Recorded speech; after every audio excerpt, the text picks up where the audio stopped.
I recently made the decision to get rid of the majority of my commander decks and most of my collection.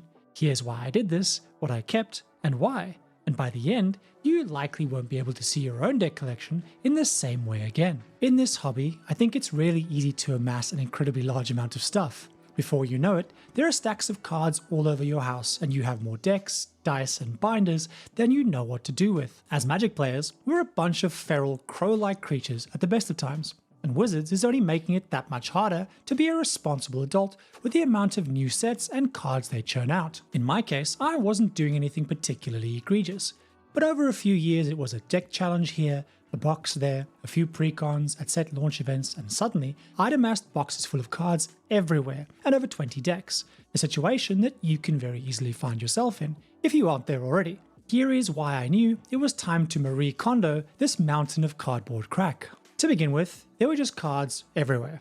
Like a good husband, I kept them limited to my small office, but that only meant mountains of loot that a dragon would be proud of.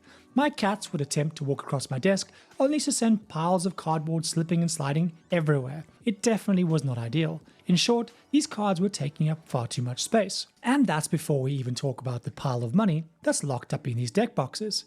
And in this economy, bitch, I need to buy eggs. Beyond the physical weight of all the cardboard, there's also the mental weight to worry about. Anyone else futilely trying to keep all their decks up to date as Wizards keeps releasing banger after banger of power crept sets? Not to mention the mountain of choice paralysis whenever I need to choose which handful of decks to take with me when I leave the house to go and play. I always feel like I want to take more than I can. Even when I realized that there were a bunch of these left behind decks that I wasn't really excited to play, they were still taking up mental room. I felt like I should play them and would end up lugging them around occasionally and then not playing them anyway.